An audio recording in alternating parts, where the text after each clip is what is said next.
Hoje nós vamos falar sobre o Papa Figo. Lenda ou realidade?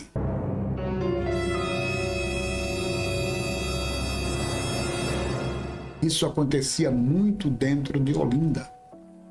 E até hoje, ninguém justifica se era uma verdade ou uma lenda. Queremos falar sobre isto. Então, eu sou nascido e criado dentro de Olinda. Vi muitas histórias sobre isso.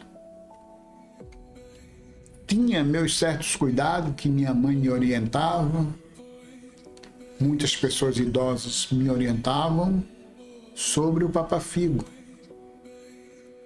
Então, esses boatos circulavam dentro da cidade com um certo temor de muitas pessoas e amedrontamento para as crianças. Ou as crianças se amedrontavam, ou perdiam medo, e muitas pessoas falavam que elas foram refém desses papafigos. Porém, sabemos que os raptos eram constantes dentro da cidade. Muitos raptos de crianças, quando brincavam nos terrenos ou nos quintais de suas casas. Esse comentário perturbava muitas mães de família, muitos pais, e na cidade nós vivíamos, como falavam sempre os escoteiros, sempre alerta. E nós vivíamos assim. E assim nós sempre conseguíamos evitar muitas coisas. Lugares ermos, por exemplo. Nenhuma criança sozinha ou com alguém que não fosse de confiança frequentar certas horas o Carmo. Nem a subida da Rádio Olinda, São Francisco. Alto da Sé, também não. Beco da Cortesia, descida da Bica dos Quatro Cantos. Muitas ruas ali eram ruas ermas que poderia ali acontecer muitos casos importantes, como rápidos e outras coisas. Não sabíamos ao certo, eu acredito que não, se eram problemas com órgãos de crianças. Eu acredito que não, porque naquela época não havia nem o transplante, né? Então, o alerta era necessário. Quando eu saía de casa, que ia para a escola, minha mãe dizia, cuidado, qualquer pessoa estranha, não dê informação. Procure um lugar onde seja mais habitado, procure chegar perto de pessoas adultas que você conhece na cidade, mas não chegue perto de carro para dar informações de nada. Quem quiser informações, procure os Correios lá no Carmo, ou qualquer outra pessoa, ou um carteiro, ou qualquer pessoa idosas. Mas criança não pode dar informações, porque corriam até rumores de que tinha pessoas que colocavam éter no lenço e colocavam sob pressão entre nariz e boca das crianças para que desmaiassem e assim existissem os raptos. Não tenho assim uma certeza para afirmar se era assim, porque eu nunca fui vítima. Eu sempre usava o símbolo do escoteiro, sempre alerta. Alguns corpos apareciam em diversos lugares. Vou dar um exemplo. Peixinhos. Apareciam muitos corpos de crianças sem os órgãos. Jardim Brasil, Vila Popular, aquelas matas que tem para o lado de Paulista, sempre aparecia crianças executadas ali. Muitas pessoas diziam que era um velho maltrapilho com um saco nas costas, que andava pegando as crianças e colocando dentro do saco. Eu discordo. Porque colocar uma criança dentro de um saco, botar nas costas e carregar sem que ninguém veja é muito difícil. É até inacreditável acontecer isso. Então, muitos diziam que eram comerciantes poderosos que faziam isto. Mas o objetivo, segundo a minha bisavó, que era indígena, e ela conhecia de muitas coisas do ocultismo, ela dizia: isto não é papafigo, isso é ocultismo que fazem com as crianças. É roda de ocultismo. São pessoas de poderio econômico grande que fazem isso com as crianças, depois abandonam em uma mata, em algum lugar, e deixa para lá. Sabe que a família é pobre, não poderia naquela época correr atrás. Naquela época as coisas eram tão difíceis que um delegado era um sargento de polícia. Você vê como é, pegar um sargento de polícia, botar como delegado, o que ele fizesse estava bem feito. Hoje as coisas é bem mudada, acabou-se tudo. Hoje a polícia é de concurso, hoje as pessoas têm assim uma especialidade. A medicina legal trabalha em cima disso. Os agentes especializados, tem muitas coisas. Se fosse hoje, teria sido descoberto. Mas ela sempre dizia: isso vieram de outros países e implantaram aqui em Olinda.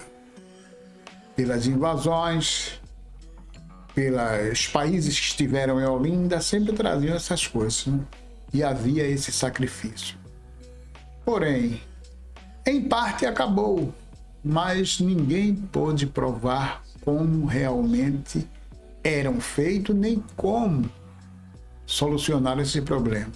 Sabe-se que os poderosos partiram, que ninguém veio para ficar, e o que eles fizeram, muitos responderam por isto, pela justiça divina.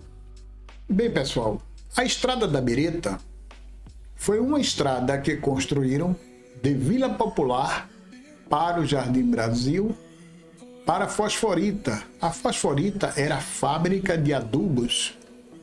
Então, aquela empresa fez uma pista para os caminhões que ia tirar os dejetos do fosfato e aterrar a maré. Aonde eles chegavam, que deixavam aquelas caçambas de barro, era muito perigoso. Perigoso de assaltos, certos roubos e muitas coisas que aconteciam ali. A Estrada da Bireta era caminho principal para Peixinhos, indo por dentro, porém muitas pessoas atacavam ali. Era um caminho que de Vila Popular até Peixinho era o mais viável ir por ali. Os corpos que aconteciam, que se encontravam naquela área, era como uma espécie de desova. As pessoas cometiam algum crime, chegavam ali e jogavam. Era beira da maré, era um lugar difícil das pessoas verem, porque sacudiam atrás daquelas dunas. Por trás daquelas dunas ficavam corpos ali, e quando as pessoas viam a tomar conhecimento, era porque os urubus sobrevoavam a área.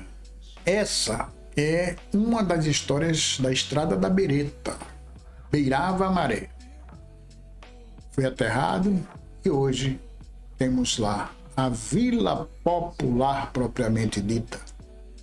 Tiraram uma certa música que falava assim: lá vem Cariri aí, com saco de pegar crianças. Lá vem Cariri ali, com saco de pegar criança, pegando menino e moça, pegando tudo que a vista alcança.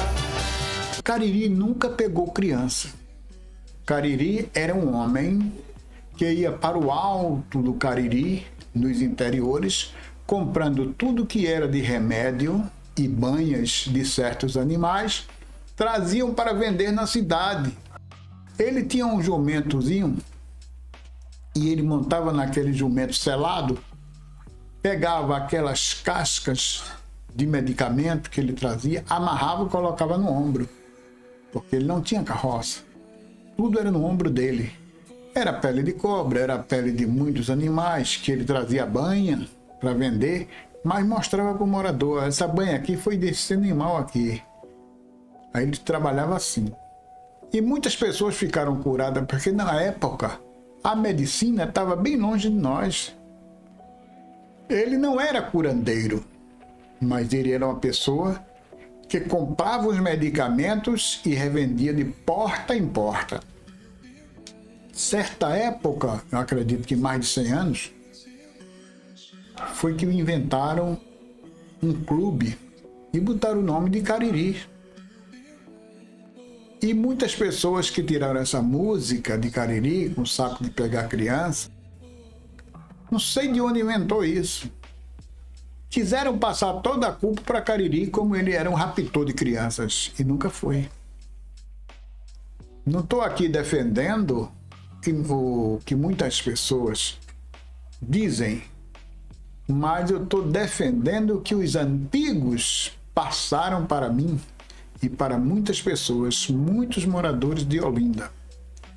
Eu nunca tive medo do Cariri desde criança, porque eu sabia que ele não raptava. O medo que eu tinha era ficar perto do jumento e o jumento me dar um coice. Mas dele eu nunca tive medo. Eu tinha medo de pessoas que chegavam com um carro procurando informações que aquelas pessoas pudessem me raptar quando criança. Mas nunca tive esse medo. Mas que existiu essa lenda. E até hoje tem pessoas que ainda acreditam e passam para seus filhos papafigo. Assistir o nosso vídeo, não esqueça de curtir, compartilhar e inscreva-se para receber novos conteúdos.